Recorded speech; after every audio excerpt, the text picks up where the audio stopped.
Hey there, everybody. Welcome back. If you are new here, I'm Caitlin, your geeky girlfriend, and here on this channel, we have a little bit of everything. Lots of book content lately, lots of book reviews. Sorry about that. Lots of book recommendations, book rankings. At the end of the year, I do a movie ranking of all the movies I watched during the year, but we also have a lot of travel stuff, a lot of Disney stuff. And especially coming up, we're gonna have some more life content coming. I have a video that I have been kind of afraid to post, but we're hopefully gonna post that very soon. And then I do have some more Disney content coming as well. But anyway, that's not the point of today's video. It's been a while since I recorded a book review, but that's what we're going to do in today's video. So if you are new here, welcome to the channel. Like I said, you can hit that red button and subscribe, and you can turn on your notifications by hitting that bell button and get notified about all of my latest videos. Now, today we're actually going to review book number 17 for the year. So if you are new here, my goal for this year is 48 books. That's just under or just around one book a week was the goal, because if you think about 4 months or 4 weeks in a month, and then obviously there are 12 months in the year, so 4 times 12 is how I got the 48. And I would like 25% of those, so about 12 of those, to be nonfiction. That's the part that we're a little slow on the draw for, but I'm going to be reading some nonfiction books very, very soon. Anyway, so the book that I am reviewing, I actually read and finished in April, and I'm currently doing a rainbow reading challenge where I'm reading a book of every color of the rainbow, the spine. So I read it red and orange, yellow, green, blue, purple, and the book that we're going to be talking about today is actually my pink spine book. My brown spine book is taking me a little bit longer than I expected to read. It is a longer novel, but I just had a slower start, and with the end of the school year and everything, I'm a teacher full-time, and with the end of the school year and some other personal things that have been going on, I just have not had the energy or the time to read as much as I would like. So we're a little bit in a hiatus, but we're coming back, and I'm going to be reviewing book number 17. So like I said, our goal is 48. The book that we're going to talk about today is The A-List by Zoe Dean. And this is actually the first in an entire series of books, following the same characters. Now, before reading The A-List, I did read and review The List by Shoban something, I forget her last name. You can find that video here on my channel, because that was like over a month ago and I genuinely forget. But that book was kind of the clique means Mean Girls meets Heathers, like a little bit of all your classic teen girl rom-coms or teen girl comedies. The A-List is more Click meets Clueless meets Beverly Hills 90210 meets like maybe Gossip Girl, but set in Hollywood instead of New York. So very similar to like the It Girl novels of that same time period, very similar feel to the Gossip Girl novels, or, you know, based on the show, those characters and things. Okay, because to be fair, I've never read any of the Gossip Girl novels. I think eventually I will go back and reread that series, but as of right now, I have not. Anyway, The A-List. Like I said, this is the first in a series. I believe there are at least 5, if not 6 books in the series, and I recently could have picked up book like 2, 3, and 4 from my local half-price books, which is where I go to get a lot of my thrifted books.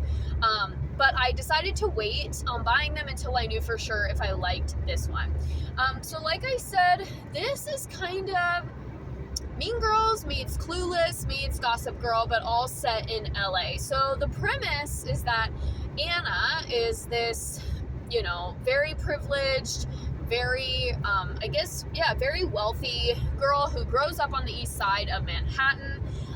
And she just kind of decides that she wants more for herself. She wants to kind of get out of the shadow of her best friend, Cece, and decides to move across the country from New York to LA and live with her dad. And so there's that is a whole storyline about her and her dad's relationship, and her dad's growth and what he wants out of the series and what he wants out of their relationship. That's like a whole plot point in this novel.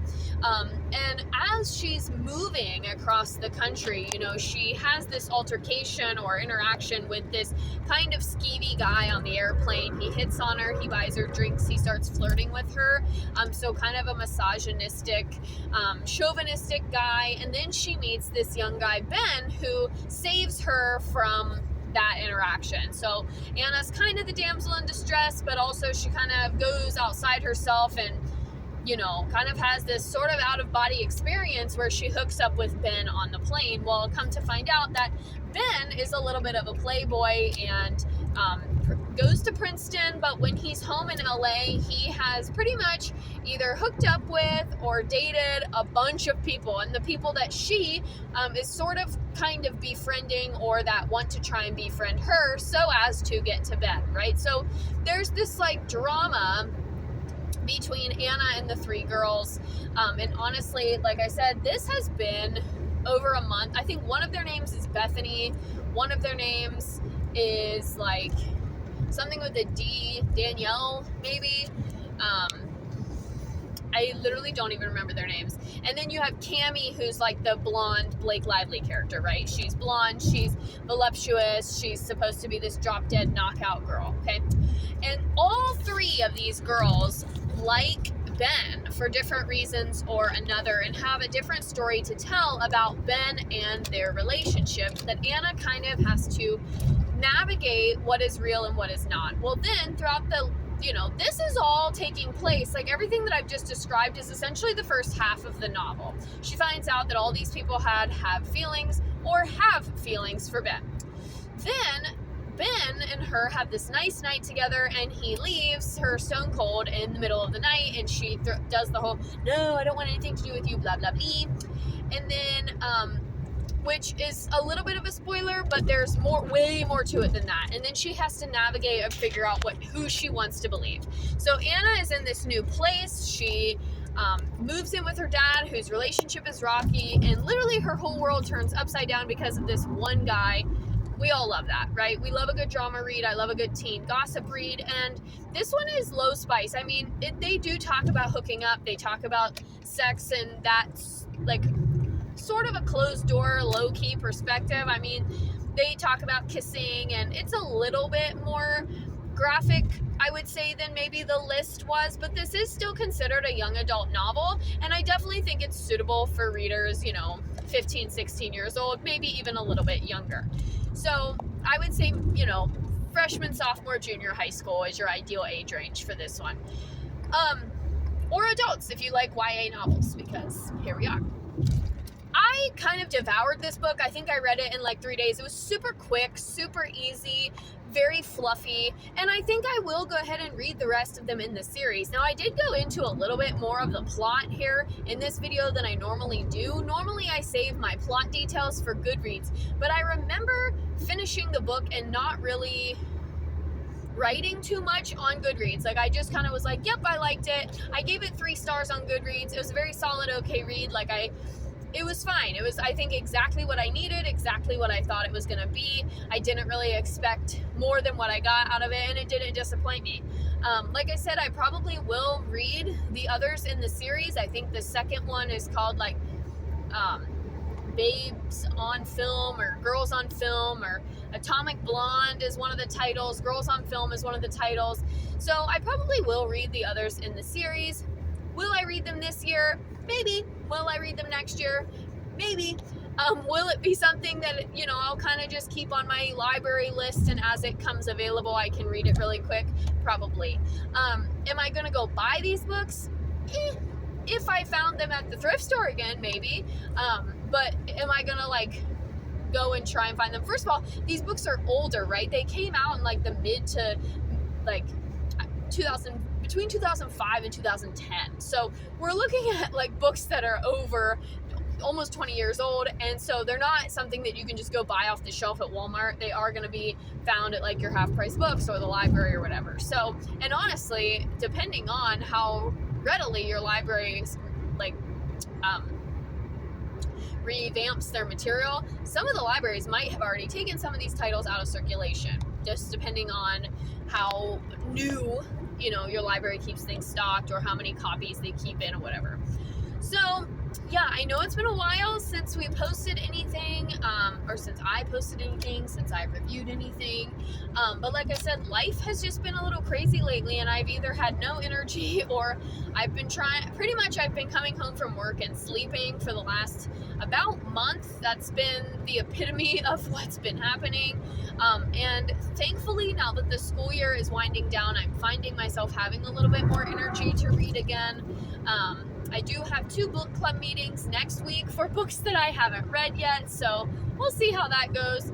And then I hope to be more on top of the ball with reading and reviewing as we get into the summer. And as you know, if you've been following me for a while, the summer is my biggest time to read. We usually knock out 10 to 12 books in the summer months alone, depending on if they're nonfiction or how big the book is. So stay tuned for all of that. And overall, this one, like I said, I think I would give it like a 3 out of 5, a 6 out of 10 if you're an out of 10 person.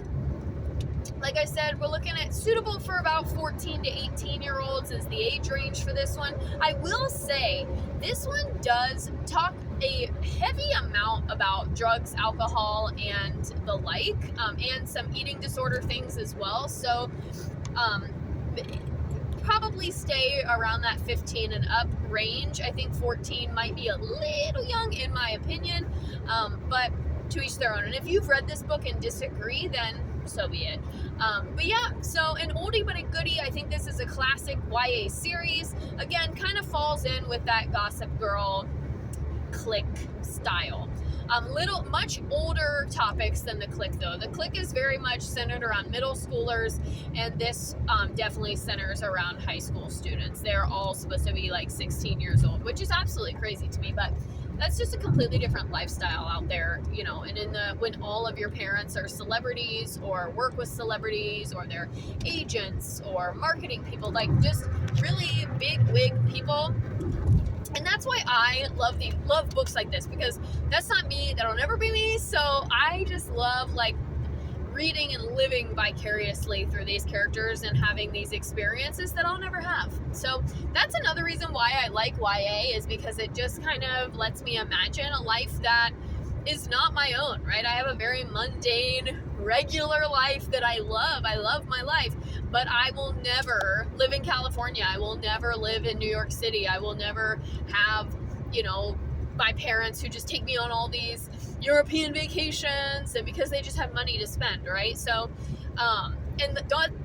like I said, I love my life. I'm very privileged. I have lots of blessings in my life, but that is something that I will never have, and I don't know if I would even know what to do if that was my life. So I like to just read about it and put myself in it for a few hundred pages or so. Thank you all so much for watching this video. Let me know your thoughts in the comments, and give me a thumbs up if you like books like this, if you've read this book, and if you agree with my review. And stay tuned for my brown spine book, the review of that. So the book that I'm reading is over 500 pages. I am about midway through the hundreds, so I'm on page like 134. It's really taking my Storygraph reading time down, but which is unfortunate. I think my average reading time had gone up to 8 days, and this book has really made that go plummet. So I will probably be picking up a couple of shorter reads just to kind of average that out again. But yeah, so I'm not quite sure when the brown spine book will be done, but you know that that'll be the next book that we drop here for a review. So until then, thank you guys so much for watching, and I'll see you next time.